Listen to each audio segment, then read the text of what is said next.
You know what time it is. It's Kang time. It's always Kang time. It's time travel and the quantum realm. And it's jam-packed with the past and the future. How? Let's take a deep dive into the things you might have missed in the latest bug-themed MCU outing. I'm Joey C. Let's go!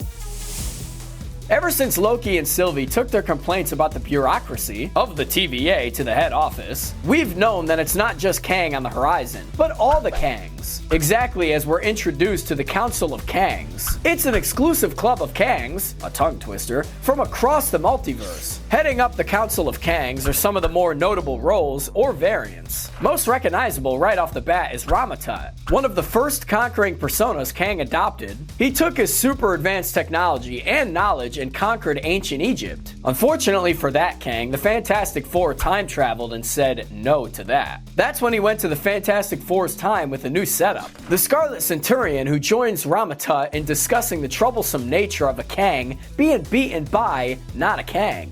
Rounding out our trio is the Kang with the highest score and strongest contender of heaviest headgear is Immortus, one of the more successful Kangs from the comics. Speaking of the future, I'm seeing the numbers 31 and 2. Oh yeah, we're gonna get into Quantumania's Back to the Future 2 references, but first, Kang has had 2 at-bats so far in the MCU, and both have ended badly for him. But as we know, it's going to end up going even worse for us, since those 2 were the only ones holding back the tide. Comic book Kang took his share of L's as well. After his first attempt at the modern world of the Marvel Universe, Kang decided the problem was groundwork. So he rolled the clock back to 1901, and he gave himself the sick name of Victor Timely. What a name! And then he founded the beautiful town of Timely, Wisconsin.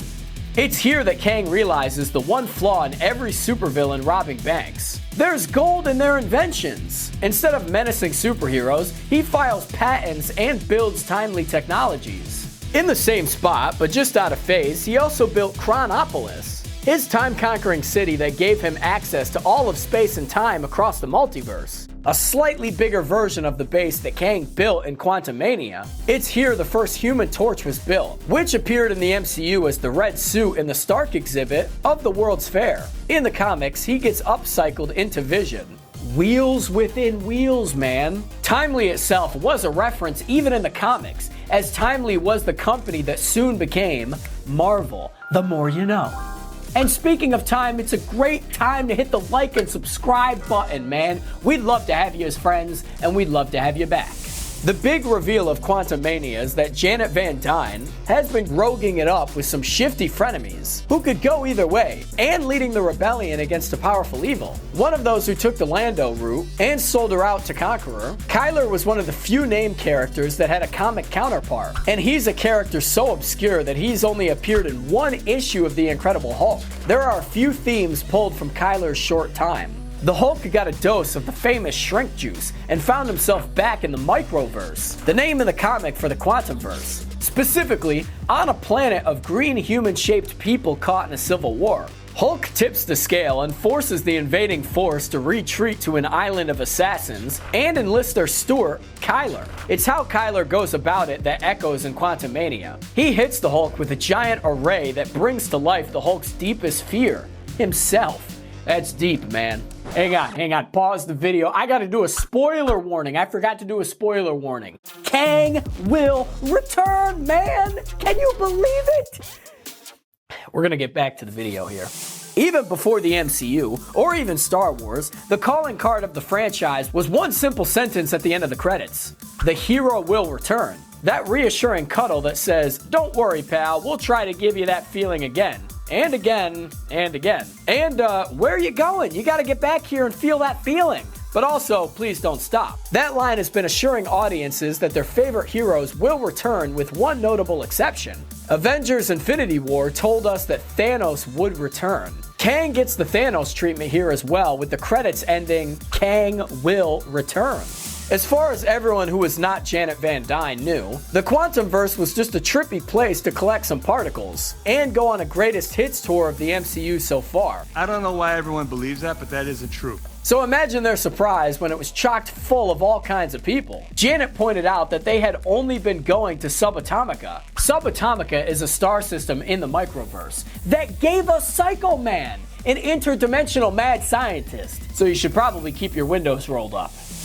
There may be one character in the MCU that stands a chance of taking the title of Most Sincere away from Steve Rogers, and that's FBI agent Jimmy Woo. Darcy and Jimmy Woo meta mysteries. That could be a thing. Just saying. Thanks, I'm also a youth pastor.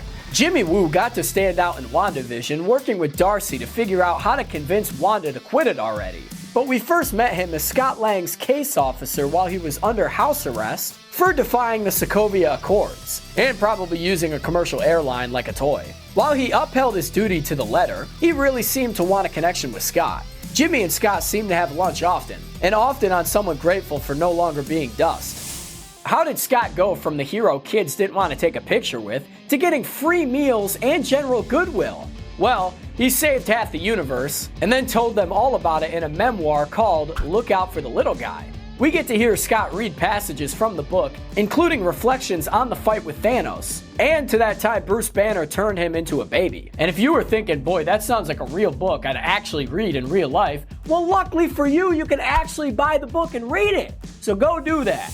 Jimmy Woo was the only one of the regular Ant-Man and the Wasp supporting cast to make an appearance. At least the only one that made an appearance as the same character. In the previous movies, Scott was supported by his friends that made up ex-con security, including Kurt, the Eastern European who thought Ghost was a witch from Eastern European lore. Kurt wasn't in the movie, but the actor, David Dastmalchian, lent his voice to Veb, the whole obsessed ball of goo who, when drunk, allows one to understand what people are saying in any language. Dastmalchian is also one of the characters who have been in Marvel and DC movies after playing Polka Dot Man in the Suicide Squad.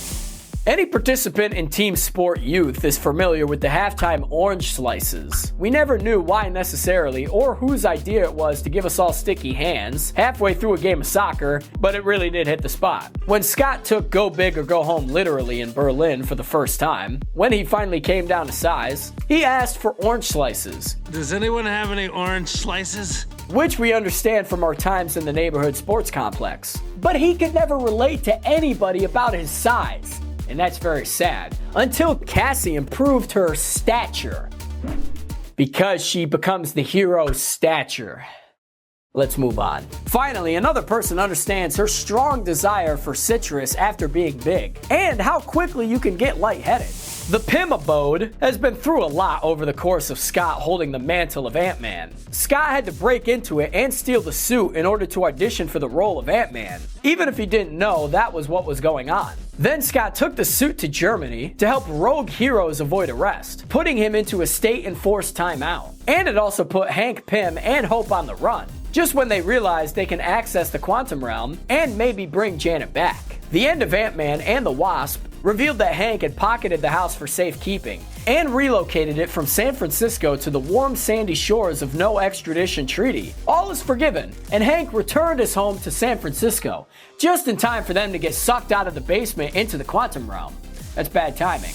Before deciding to form ex-con security, Scott was finding out exactly how hard it was to find work when you have a felony. You found out. Baskin-Robbins always finds out. Baskin-Robbins has apparently come around on the subject, at least specifically when it comes to Scott Lang. He's given Permanent Employee of the Month status in recognition of him saving half the universe. And because Baskin-Robbins totally wants to be known as the place where Ant-Man once worked, just don't ask how he left the job. The full name, of course, of Baskin-Robbins, or was anyway, was Baskin-Robbins 31 Flavors. And on top of that, Quantumania represents the 31st Marvel Cinematic Universe film. Is that a coincidence? Maybe, I'm not actually too sure on that. Peyton Reed is one of the few directors in the MCU to help all three movies in a character's arc, having been with Ant-Man from the start. Peyton Reed also had to have a start, and early on in that start was his gig doing the behind-the-scenes video for Back to the Future 2. Back to the Future 2 is where we find out that Marty had a real aversion for being called chicken, and when they went into the future, one of the many predictions for 2015 we didn't get was dehydrated pizza that could be expanded from a tiny pizza to an extra large with just a drop. In a nod to his early gig, Hank brings that tech to the MCU by using Pym particles to make a tiny pizza large. Ladies and gentlemen and everybody else in between, you made it to the end of the video. Did you notice anything that we didn't? If so, let us know in the comments below. And as always, everybody, thanks for watching. Good, cut it. Just get rid of the green screen. I'm out of here.